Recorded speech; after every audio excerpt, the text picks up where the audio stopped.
नमस्कार दोस्तों, आज की कहानी है सीमा की दुख की क्या वजह थी। सीमा रसोई के दरवाजे से चिपकी खड़ी रही, लेकिन अपने आप में खोए हुए उसके पति रमेश ने एक बार भी पीछे मुड़कर नहीं देखा।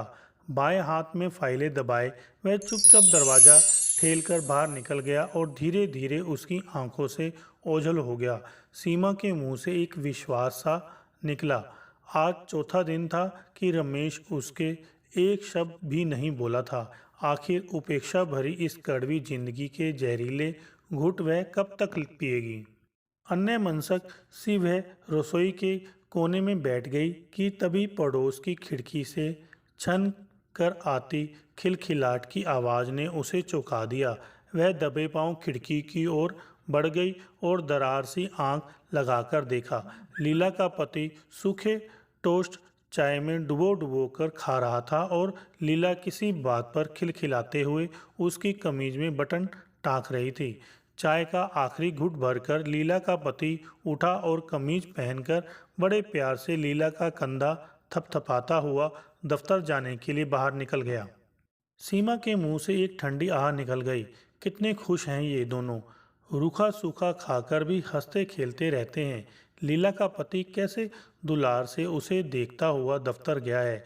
उसे विश्वास नहीं होता यह वही लीला है जो कुछ वर्षों पहले कॉलेज में भोंदू कहलाती थी। पढ़ने में फिसड्डी और बेवकूफ़। ना कपड़े पहनने की तमीज़ थी, ना बात करने की। ढीले ढाले कपड़े पहने हर वक्त बेवकूफ़ी भरी हरकतें करती रहती थी। क्लासरूम में से 100 गज दूर भी उसे कोई कुत्ता दिखाई पड़ जाता तो बेंत लेकर उसे मारने दौड़ती। लड़कियां हंसकर कहती थी कि इस भोंदू से कौन शादी करेगा। तब सीमा ने ख्याल में ही नहीं सोचा था कि एक दिन यही फूहड़ और भोंदू लीला शादी के बाद उसकी पड़ोसिन बनकर आ जाएगी और वह खिड़की की दरार से चोर की तरह झांकती हुई उसे अपने पति से असीम प्यार पाते हुए देखेगी। दर्द की एक लहर सीमा के पूरे व्यक्तित्व में दौड़ गई और वह अन्य मस्तक सी वापस अपने कमरे में लौट आई। सीमा पानी। तभी अंदर के कमरे से क्षीण सी आवाज़ आई। वह उठने को हुई, लेकिन फिर ठिठक कर रुक गई। उसके नथुने फूल गए। अब क्यों बुला रही हो सीमा को? वह बड़बड़ाई। बुलाओ ना अपने लाडले बेटे को, जो तुम्हारी वजह से हर दम मुझे दुत्कारता है और जरा जरा सी बात में मुंह टेढ़ा कर लेता है। ओह! और प्रतिशोध की एक कुटिल मुस्कान उसके चेहरे पर आ गई। अपने दोनों हाथ कमर पर रखकर वह तनकर रमेश की फ़ोटो के सामने खड़ी हो गई। ठीक है रमेश, तुम इसलिए मुझसे नाराज़ हो ना कि मैंने तुम्हारी माँ को टाइम पर खाना और दवाई नहीं दी और उससे ज़बान चलाई। तो लो, यह सीमा का बदला। चौबीसों घंटे तो तुम अपनी माँ की चौकीदारी नहीं कर सकते। सीमा सब कुछ सह सकती है, अपनी उपेक्षा नहीं। और धोस के साथ वह तुम्हारी माँ की चाकरी नहीं करेगी। और उसके चेहरे की जहरीली मुस्कान एकाएक एक क्रूर हंसी में बदल गई और वह खिलखिलाकर हंस पड़ी। फिर हंसते हंसते रुक गई। यह अपनी हंसी की आवाज़ उसे कैसी अजीब सी खोखली सी लग रही थी। यह उसके अंदर से रोता रोता कौन हंस रहा था? क्या यह उसके अंदर की उपेक्षित नारी अपनी उपेक्षा का बदला लेने की खुशी में हंस रही थी? पर इस बदले का बदला क्या होगा?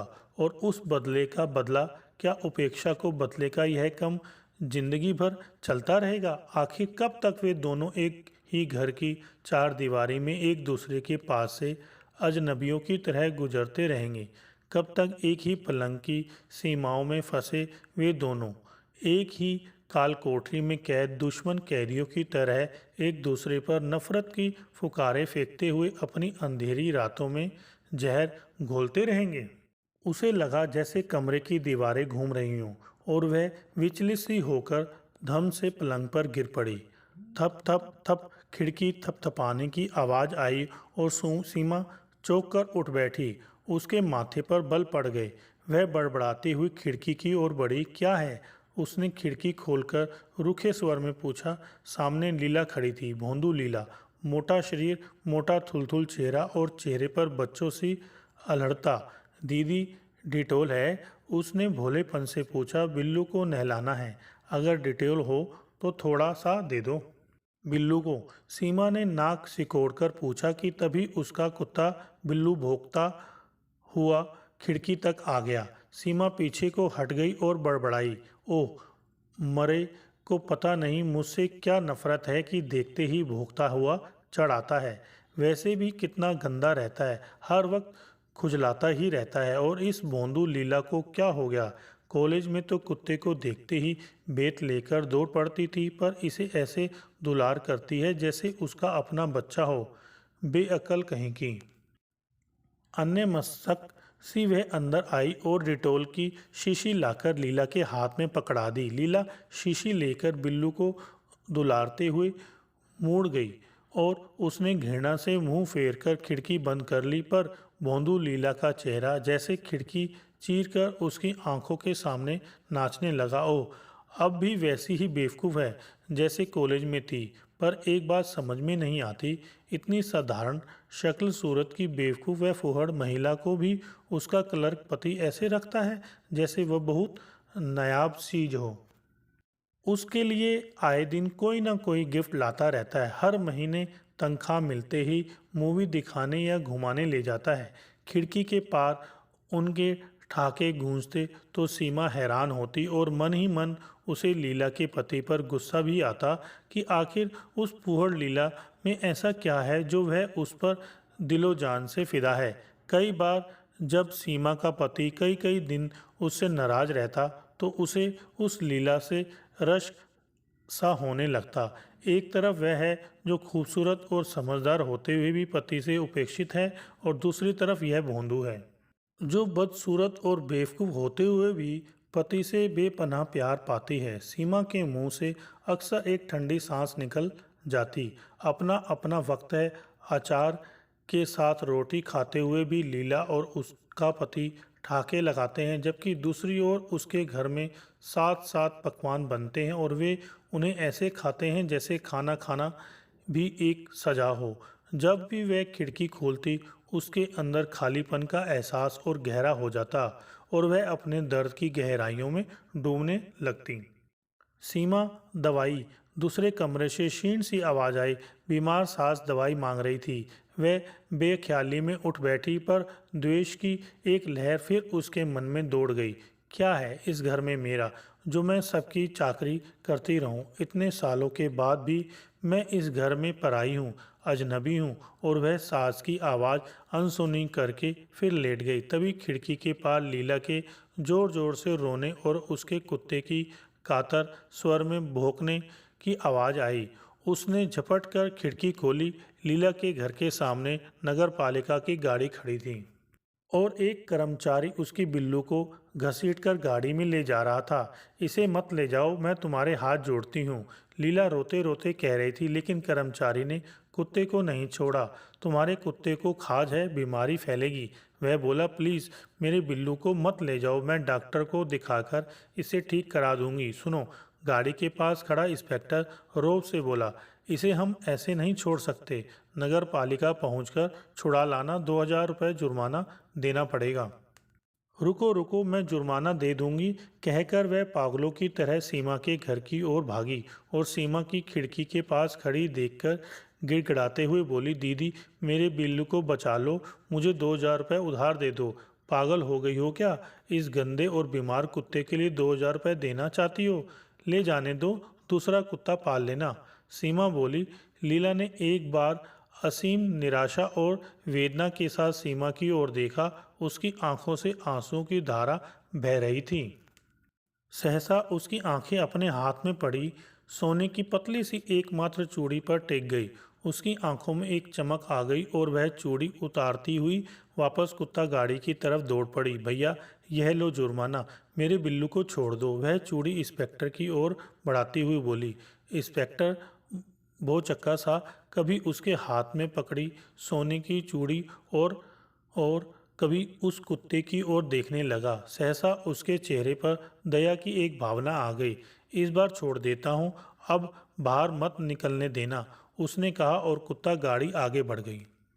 लीला एकदम कुत्ते से लिपट गई, जैसे उसे अपना खोया हुआ कोई प्रियजन मिल गया हो, और वह फूट फूट कर रोने लगी। सीमा दरवाज़ा खोलकर उसके पास पहुंची और बोली, चुप हो जाओ लीला, पागल न बनो।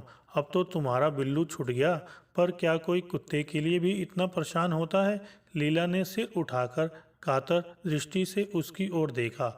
उसके चेहरे से वेदना फूट पड़ी। ऐसा ना कहो सीमा दीदी, ऐसा ना कहो, यह बिल्लू है, मेरा प्यारा बिल्लू। जानती हो, यह इतना सा था जब मेरे पति ने इसे पाला था। उन्होंने खुद चाय पीनी छोड़ दी थी और दूध बचाकर इसे पिलाते थे, प्यार से इसे पुचकारते थे, दुलारते थे, और अब मैं इसे दुत्कार कर छोड़ दूं, जल्लादों के हवाले कर दूं, इसलिए कि यह बूढ़ा हो गया है, बीमार है, इसे खुजली हो गई है? नहीं दीदी नहीं, मैं इसकी सेवा करूंगी, इसके जख्म धोऊंगी, क्योंकि यह मेरे लिए साधारण कुत्ता नहीं, यह बिल्लू है, मेरे पति का जान से भी प्यारा बिल्लू। और जो चीज़ मेरे पति को प्यारी है वह मुझे भी प्यारी है, चाहे वह बीमार कुत्ता ही क्यों ना हो। सीमा ठगी सी खड़ी रह गई, आंसुओं के सागर में डूबी। यह भोंदू क्या कह रही है? उसे लगा जैसे लीला के शब्द उसके कानों के पर्दों पर हथौड़ा की तरह पड़ रहे हों, और उसका बिल्लू भो भो कर उसे अपने घर से भगा देना चाहता हो। अकस्मात ही उसकी रुलाई फूट पड़ी और उसने लीला के आंसू भरा चेहरा अपने दोनों हाथों में भर लिया। मत रो मेरी लीला, आज तुमने मेरी आंखों के जाले साफ कर दिए हैं। आज मैं समझ गई कि तुम्हारा पति तुमसे इतना प्यार क्यों करता है। तुम उस जानवर को भी प्यार करती हो जो तुम्हारे पति को प्यार करता है, और मैं उन इंसानों से प्यार करने की भी कीमत मांगती हूँ जो अटूट बंधनों से मेरे पति के मन के साथ बंधे हैं। तुम्हारे घर का जर्जरा तुम्हारे प्यार का दीवाना है, और मेरे घर की एकाएक ईंट मुझे अजनबी समझती है, लेकिन अब नहीं मेरी लीला, अब ऐसा नहीं होगा। लीला ने हैरान होकर सीमा को देखा। सीमा ने अपने घर की तरफ रुख कर लिया। अपनी गलतियों को सुधारने का प्रबल इच्छा उसकी आंखों में दिख रही थी। हेलो दोस्तों, अगर आपको हमारी ये वीडियो अच्छी लगी हो तो लाइक करें, शेयर करें और कमेंट्स करके बताएं कि हमारी ये वीडियो आपको कैसी लगी। साथ में चैनल को सब्सक्राइब करके बेल आइकन जरूर दबाएं।